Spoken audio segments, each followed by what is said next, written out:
اسلام ہمیں یہ کہتا ہے کہ تم کھانا کھاؤ، کلو وشربو، کھاؤ بھی پیو بھی، تمام جائز چیزیں کھانے کی اجازت ہے، لیکن نبی پاک علیہ السلام نے فرمایا کمر سیدھی رکھنے کے لیے کھاؤ، اور جب تمہارا بڑا جی چاہے نا پیٹ بھر کے کھانے کو، تو کریم فرمانے لگے پھر بھی 3 حصے کرو کھانے کے، ایک حصے میں ہوا ہو، ایک میں پانی ہو، اور ایک میں خوراک ہو، پھر بھی پیٹ بھر کے نہ کھاؤ۔ بلکہ اللہ کے رسول صلی اللہ تعالیٰ علیہ وسلم فرمانے لگے کسی نے اتنا برا برتن بھرا ہی نہیں جتنا کسی نے اپنے پیٹ کو بھرا ہے، سب سے برا برتن تم نے بھرا۔ زیادہ کھائیں گے خواہشات زیادہ پیدا ہوں گی، زیادہ کھائیں گے نیند زیادہ آئے گی، زیادہ کھائیں گے غفلت زیادہ طاری ہوگی۔ لیکن کچھ لوگوں کا مقصد زندگی کھانا ہے، صبح کی پلاننگ الگ ہے، دوپہر کی الگ ہے، شام کی الگ ہے۔ آپ حیران رہیں گے کہ آپ اس ملک میں رہتے ہیں جس میں سب سے بہترین بزنس ہوٹل چلانے کا بزنس ہے، کھانے پینے کا کام کرو، یہ بھی بنا لو یہ بھی بنا لو، اچھا بھلا کھا پی کے اس کے بعد فاسٹ فوڈ کا آرڈر دے دیا جاتا ہے، اور کھانے کے بعد کتنی ساری چیزیں۔ اب تو یہ میں کچھ عرصے سے دیکھ رہا ہوں، اچھا بھلا کھانا کھاتے ہیں، اس کے بعد چائے کے ساتھ بسکٹ آ جاتے ہیں۔ میرا ایک غریب گھر سے تعلق ہے، ہم تو اس وقت چائے کے ساتھ بسکٹ کھاتے تھے، رس کھاتے تھے جب روٹی کوئی نہیں ہوتی تھی، یا روٹی کھانے کا پروگرام نہیں ہوتا تھا، کوئی پرہیز چلتی تھی۔ لیکن اب وہ لوازمات چائے کے ساتھ، اب تو لوگ چائے کا، اب جی آپ کا کھانا نہیں پکانا، چائے پکانی ہے تو چلو ٹھیک ہے، چائے پک گئی، اب وہ چائے پک رہی ہے، اس کے ساتھ جناب بھنا ہوا گوشت پڑا ہے، اس کے ساتھ پیزا آ گیا ہے، اس کے ساتھ فلانی چیز آ گئی، یہ کیا ہے جی؟ اچھا پھر وہ خواہش بھی ہوتی ہے بعض میزبانوں کی کہ اب یہ تعریف بھی کریں، وہ سارا کچھ رکھ کے تو ساتھ یہ بھی کہہ رہے ہوتے ہیں تساں چونکہ روٹی ڈاک چھڑی سی، لہذا پھر ہم نے نا یہ سارا کچھ کیا ہے۔ یعنی وہ کہہ رہے ہوتے ہیں کہ مہمان اب یہ کہے کہ او ہو آپ نے تو بڑا تکلف کر دیا ہے، اس کی کیا ضرورت تھی۔ تو کئی مہمان میری طرح کے بڑے پکے ہوتے ہیں، جو روز کے مہمان ہوتے ہیں نا بڑے پکے ہوتے ہیں، وہ تعریف شریف کوئی نہیں کرتے، وہ صاف ہی بات کرتے ہیں کہ تسی ایک شے رکھ دے تے اسی بھی چج نال کھا لیندے۔ اب تو یہ چکھنے چکھانے کا ہی ماحول ہے، کوئی ایک رکھتے یا ہماری مرضی کی رکھتے یا پوچھ لیتے کہ اس ٹائم روٹی کھانی ہے تو چلو ہم کھاتے۔ یہ لوازمات ہیں، یہ تکلفات ہیں، اس میں گھر والے بھی تکلیف میں، پیسہ بھی بعضوں کا ضائع۔ آپ کھانے کے لیے زندہ نہ رہیں، زندہ رہنے کے لیے کھانا کھائیں، اپنی طبیعت میں بوجھ نہ بنائیں کسی قسم کا۔ نبی پاک صلی اللہ تعالیٰ علیہ وسلم نے مومن کی شان پتہ کیا بیان کی؟ فرمایا کافر اور منافق 7 آنتوں سے کھاتا ہے اور مومن 1 سے کھاتا ہے۔ اتنا فرق ہے کافر منافق کے کھانے میں اور مسلمان کے کھانے میں۔ 6 گنا کم روٹی کھاتا ہے مسلمان، 6 گنا کم۔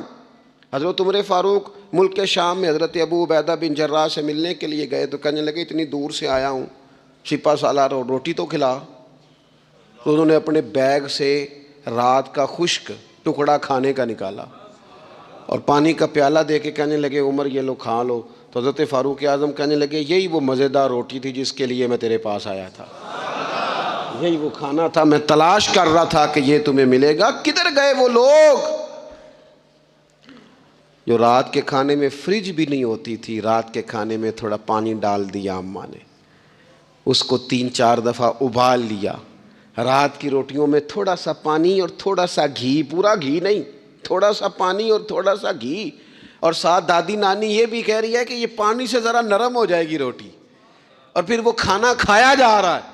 اس کے اندر نہ تو ڈاکٹر آپ کو یہ کہہ رہا ہے کہ یہ نقصان کا باعث ہے، نہ معدے پہ بوجھ بن رہا ہے، نہ اس کے لیے پھر بھائیوں کو جا کے پردیس کاٹنا پڑ رہا ہے، نہ باپ کو کئی قسم کی نوکریاں کرنی پڑ رہی ہیں، اعتدال میں گھر کے اندر ہی سارا کچھ مینج ہے۔ یہ وہ حسن ہے جو اسلام کہتا ہے تم غیر معتدل ہو گئے، تم حد سے بڑھ گئے، تم نے زندگی ساری کھانے پینے پہ لگا دی۔ اور بھائی من چاہی نعمتیں تو جنت میں ملیں گی، ہم نے تو مزے کے کھانے وہاں جا کے کھانے، وہاں ملے گا پھل اور وہاں ملے گی نعمتیں جو بار بار ملیں گی، چہرے ایک جیسے ہوں گے پر ذائقہ بڑا منفرد سے منفرد نظر آئے گا۔ تو وہ جو پردہ غیب میں چیزیں تھیں وہ ساری چیزیں لوگ کہتے ہیں آج ہی ہم ساری غیر معتدل نہ بنے، تھوڑی سادگی لائیں، تھوڑا درمیانہ راہ، اسلام اس کو پسند کرتا ہے۔ نبی پاک علیہ السلام کی بارگاہ میں ایک مہمان آیا، ابھی وہ مسلمان نہیں تھا، تو محبوب نے فرمایا ایک بکری کا دودھ دھو کے اسے پلا دو۔ ایک بکری کا دودھ دھویا گیا، پلایا گیا، پھر دوسری کا دودھ دھویا گیا، پلایا گیا، پھر تیسری کا، وہ 7 بکریوں کا دودھ پی گیا۔ صبح اللہ نے توفیق دی اور وہ کلمہ پڑھ گیا۔ اب نبی پاک علیہ السلام نے فرمایا اسے بکری کا دودھ دھو کے پلاؤ۔ ایک بکری کا دودھ پیا، دوسری کا پی نہ سکا، رات 7 کا پی گیا تھا۔ تو میرے کریم فرمانے لگے یہ مومن اور کافر کا فرق ہے۔ جب تک یہ حالت کفر میں تھا 7 بکریوں کا دودھ پی گیا، اب یہ مومن ہوا ہے تو اللہ تبارک و تعالیٰ نے ایک دودھ کے ساتھ ہی اسے سیر فرما دیا ہے۔ اس کی تشنگی اور بھوک اللہ نے مٹا دی کھانے پینے کے لیے، اور اس کا ذہن بھی نہ بنائیں۔ میں جانتا ہوں جن گھروں میں بچے اس مزاج کے ہو جاتے ہیں، اس طبیعت کے ہو جاتے ہیں کہ آج یہ کھانا ہے، کل وہ کھانا ہے، پرسوں وہ کھانا ہے، وہ پھر کھانے پینے میں سارا وقت گزرتا ہے۔ پھر وہاں دیکھا ہے کہ اماں بیچاری باورچی خانے میں ہی رہتی ہے، پھر وہاں صرف ایک ہی سلسلہ ہے کہ کھاؤ، کتنا کو کھا سکتے ہو۔ تو معتدل رہیں۔ تیسری بات یہ کہ رزق کمانے کے مسئلے میں بھی معتدل رہیں۔ کاروبار کریں، محنت کریں، منصوبہ بندی کریں، کوشش کریں، لیکن پیسے کمانے کے مسئلے میں ڈپریشن کا شکار نہ ہو۔ یعنی اس کو نہ جینے مرنے کا مسئلہ نہ بنائیں کہ اگر ایک مہینہ کاروبار صحیح چمکا ہے تو صحت بھی ٹھیک رہی ہے، اور اگلے مہینے اگر تھوڑے حالات خراب ہوئے ہیں تو بلڈ پریشر بھی کافی اوپر نیچے ہو گیا ہے۔ اس کو نفسیاتی مسئلہ نہ بنائیں۔ پہلے بھی کئی دفعہ کہہ چکا ہوں، پھر کہتا ہوں، 2 4 5 دوستوں سے پیار ہے تو 2 4 دفعہ انہی دنوں میں نا، سال کے بعد آ کے مجھے کچھ دن آتے ہیں نا کاروبار پہ، انہی دنوں میں آ کے انہوں نے مجھ سے کہا، دور سے آئے، کہا جناب ہم کاروباری بندے، حالات ٹھیک نہیں، کوئی دعا بتائیں۔ تو میں نے کہا جن دنوں ٹھیک ہوتے ہیں ان دنوں کیوں نہیں آتے؟ کیا آج کل حالات بڑے اچھے ہیں، کچھ شکر کا طریقہ بتائیں، کیوں نہیں آتے؟ کیا فلسفہ ہم نے اختیار کر لیا ہے؟ رزق کا وعدہ اللہ کا ہے، اس کو کمانے میں اور پیسے کمانے میں محنت کرنے کا حکم دیا گیا ہے۔ نبی پاک علیہ الصلوۃ والسلام نے فرمایا جد و جہد کرو، نکلو، اللہ پہ بھروسہ کر کے نکلو، جس طرح وہ پرندوں کو روزی دیتا تمہیں بھی دے گا، لیکن اس میں نفسیاتی مسئلہ نہ بنایا جائے، نفسیاتی نہ بنایا جائے۔ حضور علیہ الصلوۃ والسلام نے نا ایک جملے کے اندر اس مضمون کو اتنے حسین انداز میں سمیٹا ہے نا کہ مسلمان، یہ ابن ماجہ میں موجود ہے، مسلمان اگر ان 2 جملوں کو کبھی سمجھ جائے نا تو سکون آ جائے، زندگی میں اطمینان نصیب ہو جائے، تیقن کی دولت ملے۔ حضور فرمانے لگے رزق کمانے کے معاملے میں معتدل رہنا، کوئی بندہ اتنی دیر تک مرے گا نہیں جب تک اس کے حصے کا رزق اسے مل نہ جائے۔ اتنی دیر تک بندہ دنیا سے نہیں جائے گا، تیرا حصہ تیرے تک پہنچے گا۔ کبھی بھی بے آبرو ہو کے رزق کمانے کے چکر میں نہ پڑے، کبھی بھی ذہن پہ سوار نہ کر لیں کہ میرا کام نہیں چل رہا، کبھی بھی اس طرح کی طبیعت نہ بنائیں۔ میں تھوڑی دیر پہلے عرض کر رہا تھا کہ ایک بزرگ نے نا 2 کنجوس لوگوں کو پہلے بلایا، کنجوس آدمی تھے اللہ ماشاء اللہ، تو ان کے سامنے کھانا رکھا، کھانا بڑا بہترین اعلیٰ کوالٹی کا، لیکن ان سے کہا کہ جناب ہم نے نا ایک سبق لینا ہے آپ سے، تو کھانا تو آپ کو ملے گا اور آپ کی مرضی کا پکایا ہے، پر کھانے کا طریقہ ہمارا ہے۔ انہوں نے کیا کیا، یہاں سے رکھ کے نا ان کے ہاتھ باندھ دیے۔ وہ پرانے زمانے میں جو جرہ ہوتے تھے، بازو ٹوٹ جاتا تھا تو باندھتے تھے نا لکڑیاں رکھ کے، تو لکڑیاں رکھ کے نا ہاتھ باندھ دیے تاکہ یہ جوڑ موڑ نہ سکے، تو یہاں سے ہاتھ باندھ دیے کہ روٹی کھاؤ۔ کنجوس بندے تھے۔ اب انہوں نے لقمہ اٹھایا، ہاتھ بندھا ہوا، اور یہاں سے لے جا کے جب منہ میں پھینکا، وہ کپڑے بھی سارے الجھ گئے، حال بھی خراب ہو گیا، پر کھایا انہوں نے مزہ لے کے پورا۔ وہ بڑی بری حالت ہو گئی، وہ کنجوس تھے دونوں کو دسترخوان پہ روٹی کھائی جا رہی۔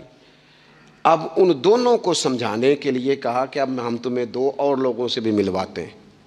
اب 2 وہ بندے بلائے جو دل کے سخی تھے، جو رزق کے معاملے میں اس کا زیادہ حریص نہیں تھے، ان کی بھوک جو تھی وہ کہیں دور تک دکھائی نہیں دے رہی تھی۔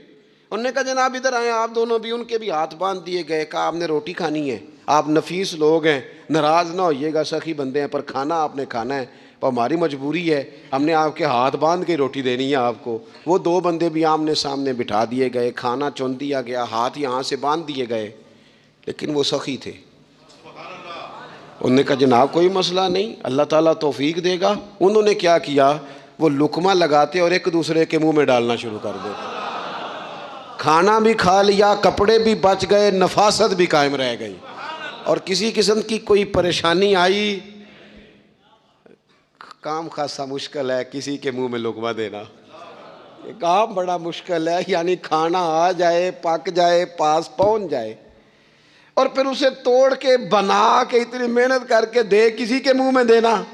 لیکن یہ دے کہ دیکھو کپڑے بچ جائیں گے انشاءاللہ، نفاست نظر آئے گی، حسن نظر آئے گا، خوبصورتی نظر آئے گی، اس میں لطافت محسوس ہوگی، اس میں لگے گا کہ یہ بندہ ایسا ہے جسے اللہ تعالیٰ نے اپنے فضل سے عطا فرمایا ہے۔ تو غیر معتدل طریقہ بندے کو رسوا کر دیتا ہے، رسوا کر دیتا ہے۔ وہ مال کمانے تو نکلتا ہے لیکن وہ کمزور ہو جاتا ہے، اس کا مزاج اور طرح کا ہو جاتا ہے۔ میں نے دیکھا ہے، وہ جناب ساری دنیا چھٹی پہ ہے لیکن اس نے کہا چلو آج میں دکان کھول لیتا ہوں، گاہک کہیں بھی نہیں آئے گا تو چلو سارے آج مجھے مل جائیں گے۔ ایسا نہیں ہوتا، رزق اللہ نے تقسیم فرمایا ہے، اور جس کا ہے وہ اس تک پہنچ جاتا ہے۔ تو غیر معتدل طریقہ اور رسوائی والا طریقہ کبھی بھی اختیار۔ اسی طرح کا معاملہ سخاوت میں ہے۔ نبی پاک علیہ الصلوۃ والسلام نے فرمایا کہ جب صبح دن چڑھتا ہے تو فرشتے دعا کرتے ہیں، کہتے ہیں یا اللہ سخی کو زیادہ عطا فرما، اسے زیادہ دے۔ حضور فرماتے ہیں جو سخی ہوتا ہے نا، یہ لوگوں کے بھی قریب ہوتا ہے، اللہ تعالیٰ کے بھی قریب ہوتا ہے، اور جنت کے بھی قریب ہوتا ہے۔ اور یہ جو کنجوس ہوتا ہے یہ لوگوں سے بھی دور ہوتا ہے، اللہ تعالیٰ سے بھی دور ہو جاتا ہے، جنت سے بھی دور ہو جاتا ہے۔ سخاوت بڑی اعلیٰ چیز ہے، لیکن اس میں بھی معتدل رہنے کا کہا گیا ہے۔ معتدل، کچھ لوگ ایسے ہیں جو سخی نہیں ہوتے، یہ میں کوشش کروں گا تشریح آپ کے ذہن کے مطابق کر لوں۔ سخی مزاجن سخی، لیکن اگر کبھی چڑ جائے نا، وہ جتنے مرضی پیسے لے لو ان سے، مزاج میں سخاوت نہیں۔ لیکن اگر طبیعت ہے اس طرح کی کہ اگر ان کا ذہن آ گیا نا، کبھی کہیں کسی نے تعریف کر دی ہے، پوری خوشامد اس نے کر لی ہے، تو پھر تو جناب ساری جیب بھی آپ خالی کرا دے۔ یہ مزاج کی سخاوت نہیں ہے، یہ تو آپ کی طبیعت کا وہ ابال ہے کہ اگر کسی بندے کو پتہ چل گیا ہے کہ کس طرح کر کے آپ قابو آتے ہیں تو پھر وہ روز استعمال کرے گا، اور یہ ہوتا ہے، یہ ماحول ہوتا ہے۔ میں چونکہ مذہبی ماحول سے تعلق رکھتا ہوں، میں نے خود یہ دیکھا ہے کہ کوئی شخص اگر اس نے زیادہ بڑا منہ کھول کے لوگوں سے مانگنا شروع کر لیا ہے تو پھر تو جناب بڑی بات ہے، مہنگا آدمی۔ اور اگر کوئی اپنی وفاداری قائم رکھتا ہے، خوشامد نہیں کر سکتا، اس کی طبیعت نہیں ہے کہ وہ 20-50 لوگوں کی خوشامد کرے، 10 کو حاجی صاحب کہے، 20 کو عاشق رسول کہے، اور 30-35 کو کہے جناب بڑی بات ہے، ہم نے تو بڑا دیکھا ہے، آپ تو بڑے بہترین لوگ ہیں۔ تو پھر جناب وہ اگر یہ کام اسے کرنا آتا ہے تو پھر اس کا مطلب ہے اسے دہاڑی بھی اچھی لگانی آتی، پھر اس کی آواز کا بھی زیادہ سریلا ہونا ضروری نہیں۔ پھر اللہ تعالیٰ معاف فرمائے، پھر بس ٹھیک ہے، اب میں کیا اس پر تبصرہ کروں، پھر تو ہم دیکھ رہے ہوتے ہیں جس کو وہ عاشق رسول کہہ رہے ہوتے ہیں نا۔ اور ایسی خطرناک، میرے سامنے ایک نعت خیق صاحب سے کہنے لگا، نعت حضور کی پڑھی جا رہی ہے۔ کبھی شعراء ایک کام کرتے تھے، وہ کہتے تھے شعر تیری نظر ہے، وہ غزل کا شعر ہے یا کوئی ایسا شعر ہے، لیکن ایک شعر ہے نعت کا، اس میں تو حضور کی تعریف ہے۔ نبی پاک کی تعریف کا شعر کسی بندے کی نظر کیسے ہو سکتا ہے جب اس میں ذکر ہی رسول پاک کا ہے؟ تو وہ نعت خان صاحب کہنے لگے، بندہ سامنے بیٹھا ہے، تھوڑا بہت میں بھی اسے جانتا ہی تھا، تو اسے کہنے لگے حاجی صاحب یہ شعر تہاڈی نظر ہے۔ میں انہوں آکھیا تو مہربانی کر، ایدی نظر کوئی اور شے کر لیا، یہ تو نعت ہے حضور کی، یہ نبی پاک کے لیے ہی رہنے دے، اس کی نظر تو نے کر دی ہے۔ تو نالے میں کیا ہے حاجی جنی دیر تک پیچھے بیٹھا سی اونی دیر تو نظر کیتی نہیں، ان دتھیاں لے کے سامنے آئے تو نظر نیاز شروع کر لی۔ نہ کریں یہ کام، اس سے کوفت پہ، اور آپ یقین کریں میں ذمہ داری سے کہتا ہوں، یہ کام کرنے والا بھی تنگ ہوتا ہے، اور جس کے لیے کر رہا ہوتا ہے پتہ اسے بھی سارا ہی ہوتا ہے کہ چکر کیا چل رہا ہے، سب پتہ ہوتا ہے۔ تو اس تکلف میں جب انسان کام کرتا ہے تو کہاں تک بات جاتی۔ سخاوت کرے لیکن چڑھ کر کوئی کام نہ کرے۔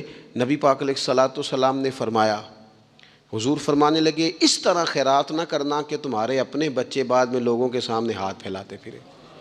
حضرت سعد بن ابی وقاص رضی اللہ تعالیٰ عنہ نے عرض کیا تھا، یا رسول اللہ صلی اللہ تعالیٰ علیہ وسلم، میں سارا مال اللہ کی راہ میں خیرات کرنا چاہتا ہوں، میری ایک ہی بیٹی ہے، میں چاہتا ہوں سارا اللہ کے راستے میں دے دوں۔ تو حضور فرمانے لگے نہیں بھائی، تو چوتھا حصہ دے، 3 حصے اپنی بچی کے لیے، بیویوں کے لیے، باقیوں کے لیے رکھ لے، لیکن تو یہ کام نہ کر۔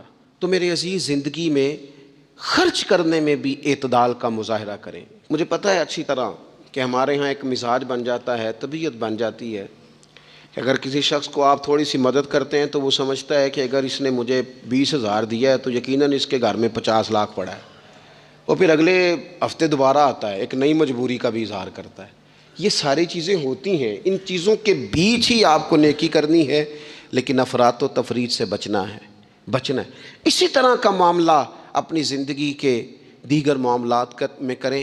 نبی پاک علیہ الصلوۃ والسلام نے سادگی کو پسند کیا ہے۔ حضور سادگی کو پسند کرتے، کھانے کے معاملے میں بھی اور کپڑوں کے معاملے میں بھی، لیکن اچھا لباس پہننے کی اجازت دیتے۔ حضور علیہ الصلوۃ والسلام نے ایک موقع پر ارشاد فرمایا کہ اگر کسی بندے کے پاس گنجائش ہے تو اسے اجازت ہے کہ 2 جوڑے کپڑوں کے کام کاج کے لیے رکھ لے، 2 جوڑے جمعے کے لیے رکھ لے۔ اور نبی پاک صلی اللہ تعالیٰ علیہ وسلم نے ایک شخص کو دیکھا جو مالدار تھا، لیکن اس کے کپڑے پھٹے پرانے تھے، لباس پرا گندا تھا، بال بکھرے ہوئے تھے۔ تو اللہ کے محبوب علیہ السلام نے فرمایا تیرے اوپر اللہ کا فضل ہے، اور رب جب فضل کرے تو پھر اللہ فضل دیکھنا پسند بھی فرماتا ہے۔ فرمایا تو اچھا لباس پہن، حرج کوئی نہیں، لیکن اپنا رسول پاک علیہ السلام کا طریقہ مبارکہ یہی تھا کہ سیدہ عائشہ صدیقہ فرماتی ہیں کہ یہ وہ لنگی مبارک ہے اور یہ وہ پیوند والا کرتا مبارک ہے، اسی میں محبوب نے اپنی جان اپنے رب کریم کی بارگاہ میں پیش کر دی۔ اور فرماتی ہیں کتنے کتنے دن گزرے کہ رسول پاک علیہ الصلوۃ والسلام نے کھانا تناول نہیں فرمایا، کتنے کتنے دن گزرے۔ میں اس ساری بات کو اگر سمیٹوں نا تو میں یہ نوجوان اگر میری بات پر غور کریں تو اسلام کہتا ہے حضور خود کنگھی بھی فرماتے تھے، تیل بھی لگاتے تھے، امامہ بھی باندھتے تھے، سرما بھی پہنتے تھے، سادہ لباس پہنتے تھے لیکن صاف ستھرا۔ اسلام آرائش کی اجازت دیتا ہے، زینت کی اجازت دیتا ہے۔ آپ کنگھا کریں، تیل لگائیں، خوشبو لگائیں، سرما لگائیں، صاف لباس پہنیں، کپڑے دھلے ہوئے پہنیں۔ حضور نے حکماً کہا، تاکیداً کہا کہ جمعے والے دن نہا کے مسجد میں آیا کرو۔ اسلام آرائش کی اجازت دیتا ہے، بس نمائش سے منع کرتا ہے۔ دکھاوا نہ کرو، نمائش نہ کرو۔ یہ نہ کہو کہ میں نے اتنے لاکھ کا پہننا ہے، ذرا لاکھ پتہ جائے لوگوں کو۔ یہ نہ مزاج بناؤ کہ اوہو یہ تو میں نے جناب پچھلے ہفتے بھی پہنا تھا، یہ تو میں نے منگنی والے دن بھی پہنا تھا، نکاح والے۔ یہ نمائش ہے، نمائش سے اسلام منع کرتا ہے۔ اللہ کے پیارے رسول صلی اللہ تعالیٰ علیہ وسلم نے فرمایا جس نے دنیا میں شہرت کا لباس پہنا، اس طرح کا لباس پہننا چاہا، اس طرح کے کپڑے زیب تن کرنا چاہے جس سے محسوس ہو کہ میں ایک بڑا آدمی ہوں، میں مالدار آدمی، جس نے دنیا کے اندر شہرت کا لباس پہنا، اللہ قیامت کے دن اسے ذلت کا لباس پہنائے گا۔ یہ معتدل کیوں نہیں رہا؟ اس نے کیوں حد سے تجاوز کیا؟ اس کو اس طرح نہیں کرنا چاہیے تھا۔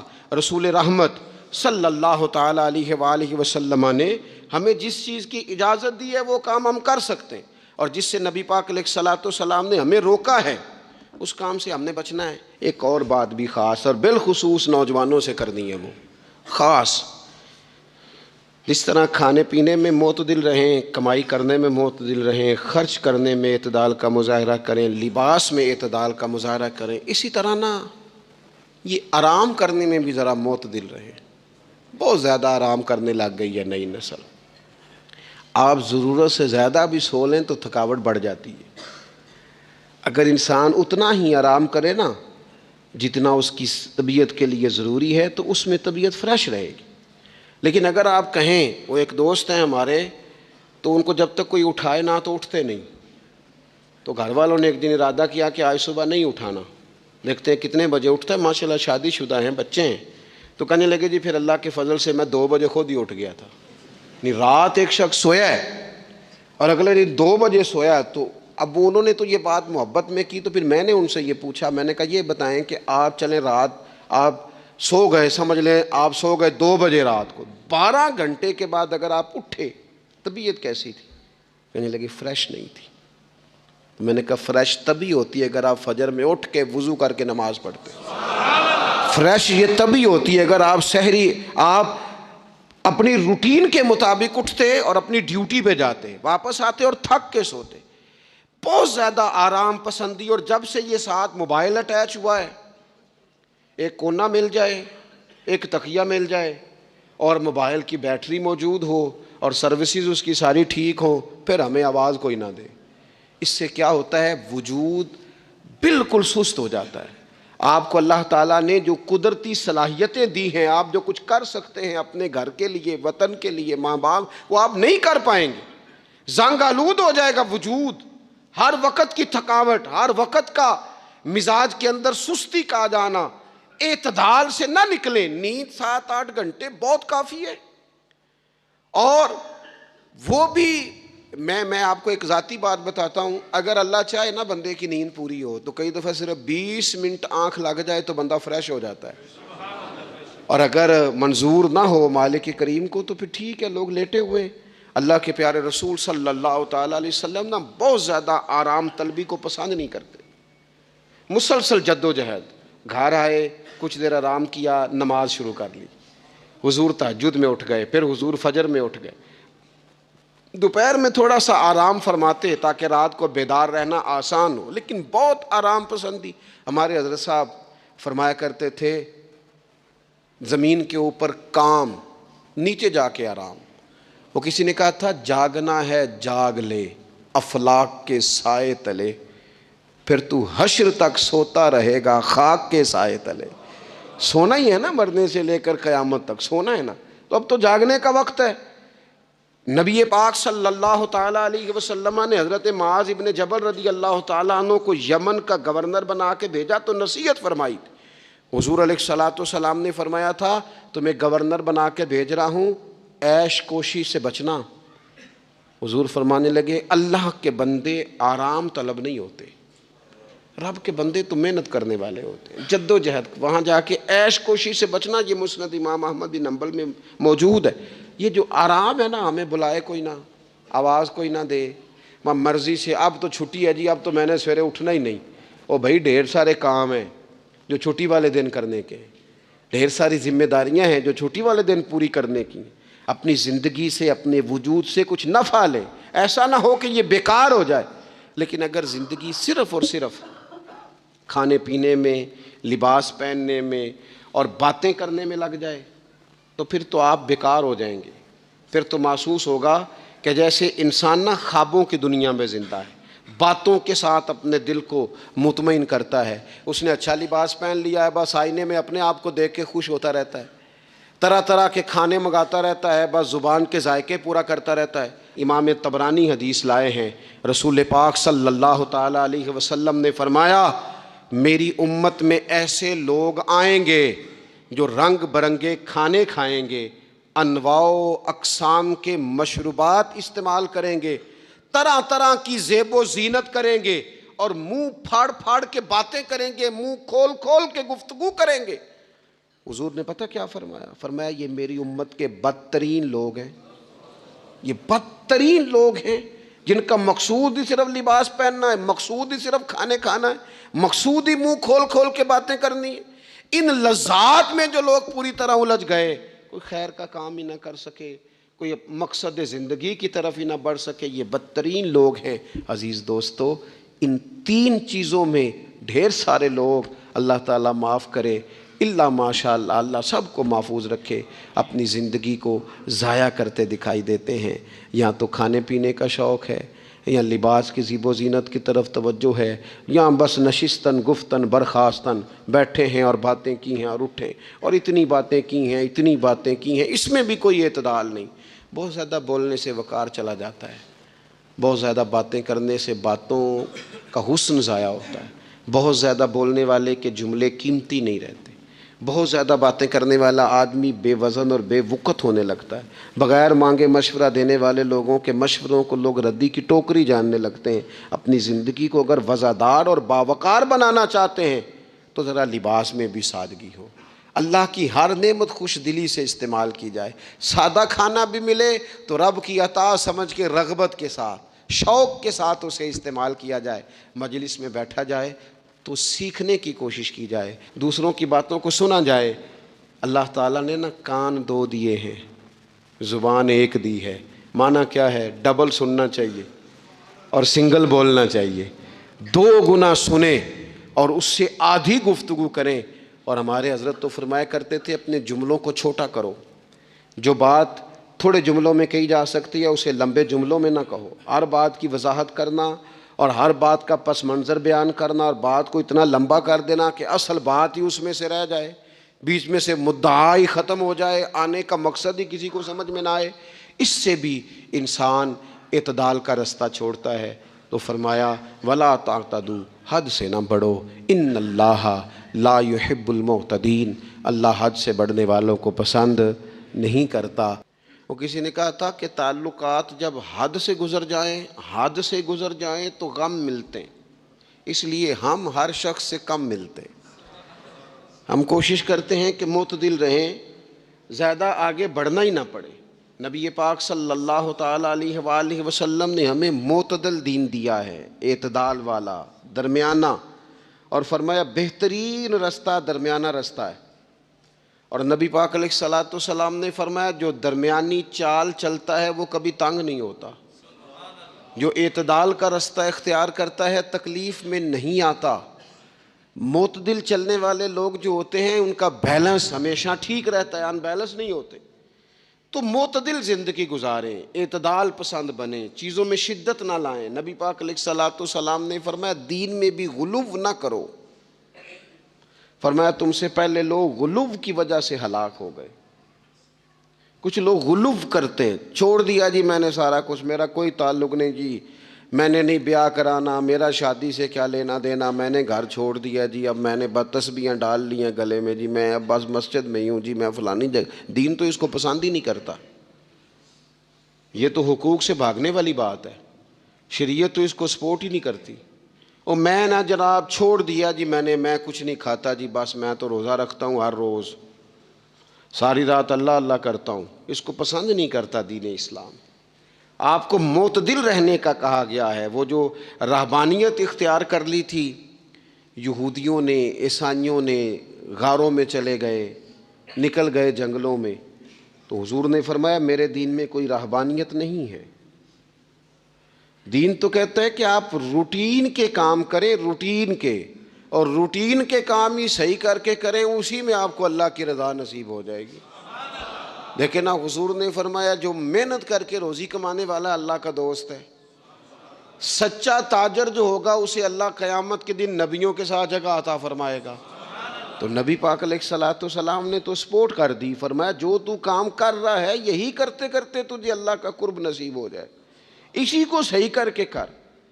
یہ جو غلو ہے، یہ جو شدت پسندی ہے، اس سے منع کیا۔ نبی پاک علیہ الصلوۃ والسلام کے گھر میں 3 صحابہ کرام علیہم رضوان تشریف لے گئے۔ انہوں نے جا کے نبی پاک علیہ الصلوۃ والسلام کی عبادت کا حال پوچھا۔ چند صحابہ گئے تو ازواج مطہرات نے ارشاد فرمایا کہ محبوب گھر تشریف لاتے ہیں، کچھ وقت آرام کرتے ہیں، کچھ وقت ہمیں دیتے ہیں، کچھ وقت عبادت میں گزارتے ہیں۔ اب وہ تو گئے تھے جا کے یہ معلومات کریں گے اوہو کہ سرور کائنات تو ساری رات اپنے رب کو یاد کرتے ہیں۔ ہمارے ہاں بھی لوگ پیری مریدی کے سلسلے میں جب کہیں جاتے ہیں تو ان کا خیال ہوتا ہے کہ جو پیر صاحب ہوتے ہیں نا جی، نہ وہ روٹی کھائیں، نہ ان کے ہاتھ میں موبائل نظر آئے، نہ وہ ہنسیں، نہ انہوں نے اچھے کپڑے پہنے ہوئے ہوں، بالکل ایک فقیر آدمی، اور جب بھی ہم جائیں نا وہ تھوڑی، اور لوگ کرتے بھی ہیں یہ کام اللہ ماشاء اللہ، لوگوں کو دکھانے کے لیے وقتی طور پر بعض جگہوں پہ یہ سلسلہ ہوتا بھی ہے، لیکن یہ وہ نارمل زندگی نہیں جو ہمیں رسول پاک نے سکھائی ہے، یہ وہ دین نہیں کہ آپ بالکل کٹ گئے اور آپ حیرت انگیز بات کر رہے ہیں اور آپ جناب بالکل دنیا کا آپ سے کوئی تعلق ہی نہیں ہے۔ یہ تو رہبانیت ہے اور اسلام اس کو قبول نہیں کرتا۔ وہ صحابہ کرام علیہم رضوان نے نبی پاک علیہ السلام کے احوال شریفہ سنے تو وہ کہنے لگے کہ نبی پاک کے صدقے تو اللہ اگلے پچھلوں کو معاف کرے گا، حضور تو محبوب ہیں۔ یہ سن کے اب انہوں نے اپنے دل میں جو ارادہ کیا، کہنے لگے محبوب تو وراء الورا ہیں، لیکن ہم چونکہ گناہگار لوگ ہیں، عام آدمی ہیں، ہم اس طرح کریں گے کہ ہم ساری رات اللہ کی عبادت کریں گے۔ حضور تو محبوب ہے نا، چلو کچھ دیر آرام بھی کرتے ہیں، ہم ساری رات عبادت کریں۔ ایک نے کہا کہ بھائی میں تو ہر روز روزہ رکھا کروں گا نفلی۔ تیسرے نے کہا میں شادی نہیں کروں گا، میں ایسے ہی وقت گزاروں گا، تجرد کی زندگی گزاروں گا۔ رسول پاک علیہ السلام کو جب اس بات کی خبر پہنچی تو پتہ حضور نے تبصرہ کیا کیا؟ قربان جائیں، کیا انداز ہے گفتگو کا۔ محبوب فرمانے لگے یہ میں نے کیا سنا ہے کہ میں شادی نہیں کروں گا اور میں ہر روز روزہ رکھوں گا اور میں ساری رات ہی نفل پڑھوں گا، آرام ہی نہیں کروں گا۔ محبوب فرمانے لگے میں تم سب سے زیادہ اللہ کو جانتا ہوں اور میں تم سب سے زیادہ رب سے ڈرتا ہوں۔ حضور فرمانے لگے میں نے تو شادیاں بھی کی ہیں، میرے تو بچے بھی ہیں۔ حضور فرمانے لگے میں تو روزہ بھی رکھتا ہوں اور میں تو نفلی روزے چھوڑتا بھی ہوں۔ محبوب کریم علیہ الصلوۃ والسلام فرمانے لگے میں تو رات کو عبادت بھی کرتا ہوں اور آرام بھی کرتا ہوں۔ اللہ کے رسول صلی اللہ تعالیٰ علیہ وسلم ارشاد فرماتے فرماتے بات کہاں تک لے گئے؟ حضور فرمانے لگے اپنے یہ سارے طریقے، اپنی یہ سنت حضور بیان کر کے کہنے لگے سن لو بھائی، جس نے میری سنت سے منہ موڑا اس کا مجھ سے تعلق ہی کوئی نہیں، میرے طریقے پہ چلو۔ جو میں تمہارے لیے اسوہ چھوڑ کے جا رہا ہوں اس اسوے کو اپناؤ، اس طریقہ مبارکہ پر عمل کرو، اعتدال نہ چھوڑے کبھی بھی۔ غیر معتدل ہو جاتے ہیں لوگ، میں نے دیکھا ہے کہ وہ جب بندہ غیر معتدل ہو جاتا ہے تو چیزوں کا حسن ختم ہوتا ہے، اس کا وقار اٹھ جاتا ہے، اس میں تازگی نہیں رہتی، اس کے اندر وہ کیفیت نہیں رہتی۔ یہ دین کی بات ہے نا، تبلیغ ہے، یہ بھی حد سے زیادہ نہیں کرنی چاہیے۔ حضرت عبداللہ ابن مسعود رضی اللہ تعالیٰ عنہ سے لوگوں نے کہا تھا ہمارا دل کرتا ہے آپ روز واز کریں، روز تقریر کریں، ہم روز سنیں، تو آپ فرمانے لگے نہیں، ہفتے میں 3 دن بات کروں گا۔ اتنی بات کریں گے جو معتدل رہے، جو حد سے زیادہ نہ بڑھے۔ وہ ہمارے ہاں رواج ہے نا 2.5 گھنٹے کی تقریر کا، 3 گھنٹے کی تقریر کا، 4 گھنٹے کی تقریر کا۔ تو ہم سے لوگ کئی دفعہ کہتے ہیں اسی تے جے گل سمجھن لگے سا تسی ختم کر دیتی۔ تو میں نے کہا آپ شروع لیٹ ہوئے ہیں نا، ہم اللہ کے فضل